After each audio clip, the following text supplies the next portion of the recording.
How have changes in the understanding of the science of how we see affected the process of visual thinking? Welcome to the ReachMD Book Club. I'm Dr. Leslie Lundt, Director of Foothill Psychiatry in Boise, Idaho, your host. And with me today is Dan Rome. Dan is the founder of Digital Rome Incorporated, a management consulting company that helps business executives solve complex problems through visual thinking. Dan developed his understanding of the power of pictures as a business problem-solving tool when he founded Red Square Productions in Moscow in 1990, the first marketing communications company in the then Soviet Union. When he arrived in Russia, his lack of Russian language skills forced him to use his visual skills to share ideas with colleagues and clients, and that is where he began to develop the visual thinking tools introduced in the book, The Back of the Napkin. Welcome to ReachMD, Dan. Thanks, Leslie. My pleasure. Dan, outline for us the science behind how we see. Well, I became intrigued by the science of vision because I wanted to understand why some of the pictures that I was creating to help people solve problems seemed to really clarify problems very well, while other types of pictures almost seemed to make things more complicated. And with my own background, again, in biology and in fine art, I wanted to take a bit of a scientific approach to this, saying, I'm not happy with there just being sort of a random, highly qualitative notion here that certain types of pictures work in certain types of situations. I want to know what is the science behind some of this. So I've learned just enough to be really, really dangerous, and my own biology degree is now 20 years out of date, so I've relied on some other people that I've spoken to who are leaders in vision science. So I'm sure that everybody in the medical professions knows that tremendous leaps have been made in the last few years about all kinds of aspects of neurobiology, but in particular, the science of vision. How do we physically see? And one of the things that has really intrigued me, and I first got turned on to this by a book called Phantoms in the Brain by Dr. V.S. Ramachandran, who is, if I want to make sure I get it correct, I believe he's the head of neurobiology down at UC San Diego. And this book, Phantoms in the Brain, started to break down, for the first time for me in kind of layman's terms, the various visual pathways that have started to be identified in processing the visual signal as it comes in through our eyes, gets converted into an electrical signal in the retina, of course, and then gets passed through the optic nerve. And as that signal starts to enter the brain, we're beginning to see that what happens is that electrical signal is broken up into distinct paths that are processed through the various parts of our brain in also very distinct ways. And what really intrigued me was that the names of those vision pathways. And one of the vision pathways, I love this highly scientific term called the what pathway. And what really excited me was the idea that as we're physically looking at an environment or at a set of data, as visual information is coming into our eyes, part of it gets shunted off down this what pathway that provides all the processing as our brain seeks to identify what are the physical things that we are seeing in front of us. Are we seeing a car? Are we seeing a tree? Are we seeing our mother? What is it? But then a different part of the signal actually being shunted off in a completely different direction in the brain, actually through the old superior colliculus and through a much, much older part of our brain, is processing something called the where pathway. And that is very distinct because what that pathway is doing is telling us mentally where all of these objects are in relation to us. And what really intrigued me was the disconnect. We actually process from a vision perspective the nouns, the whats of our world, in a completely different process than we do the wheres and the locations of those things. This is a little bit complicated, but the reason why I thought this was important is all of a sudden I realized, wait a minute, if I started to make my pictures broken down into these same fundamental ways that we see, so that each one of my pictures reflects one of the aspects of the environment around us, then those pictures, theoretically, ought to be very easily visually processed and kind of visually digested by the viewer. So the interesting thing is I've come up with, and I made this up, so I'm responsible for all of the biological and neurological errors that are in here, but essentially 6 fundamental ways that the world is broken down as we look at it.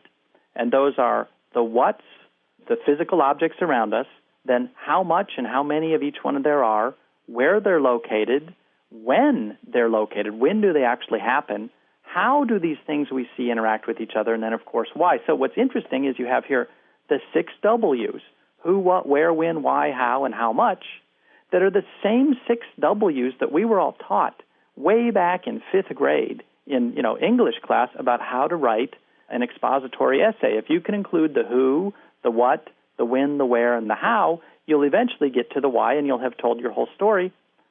And I know this goes on a little bit, but I found it fascinating. What it tells us in the end is that in order to create really powerful pictures that describe almost any problem or situation in front of us, if we can break the problem down into these 6 W's, we can then draw a very simple picture to represent each one of those 6 W's as well. So we can draw a portrait to represent a very simple picture of what.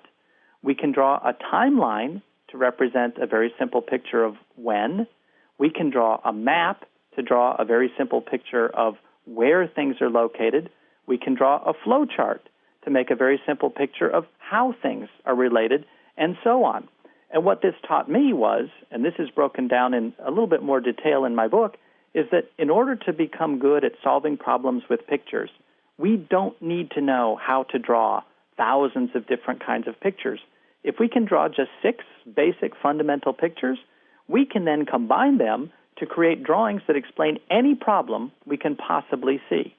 And tell me, Leslie, as I go through that, it gets a little bit complicated. Does that make sense to you? Makes complete sense. I'm just wondering how we use this in real life. That's the question. It requires that we sit down in front of a napkin or a whiteboard to really map it out. But think about it like this. Let's say, and let's put this in the context of a doctor who's maybe running their own clinic, so has a bit of a business problem, because typically I'm dealing with people who have business challenges. If you are able to break down the type of challenge that you face into its fundamental components, and let's say that this particular medical practice is having a challenge on maybe, this is probably not a realistic one, but let's say not getting enough patients to fill up all of the available time. Well, what you might be able to say is really the problem you have is a how much problem, because the issue at stake is not enough patients. Okay, so the picture that I would draw to describe that problem is going to be a simple quantitative chart of some kind. But let's say that I go a little bit deeper and I say, well, my problem really has to do, I don't have enough patients because, let's say, the location of my office is not ideal. So now all of a sudden I've got a where aspect of my problem. And what I might be able to do is draw out a little map that says, well, here's where all the activity in my city takes place, but here's where my office is, and it's geographically far away from all the activity. Maybe that's part of the reason I'm not getting enough patients. And then I could go on a little bit further and say, well, maybe the problem has to do with timing as well. Maybe my office isn't open at the time when people who are potential patients are actually available to go and have exams. So what I might want to do is draw out a little bit of a timeline that shows when is my office open versus, say, when is everybody at work. And I've grossly oversimplified here, but I hope the idea becomes clear that through creating these very simple little pictures, a timeline indicating when I'm working and when my potential patients are not available, a map showing where my office is relative to where my patients might be located, those very simple drawings, by virtue of the fact that I physically draw them out, my mind is going to start seeing solutions to those challenges step by step as well. If you've just tuned in, you're listening to ReachMD, XM 157, the channel for medical professionals. I'm Dr. Leslie Lundt, your host, and with me today is Dan Rome, author of The Back of the Napkin, Solving Problems and Selling Ideas with Pictures. We are discussing visual pathways and how to use the science that we all know to help better communicate with people and our patients.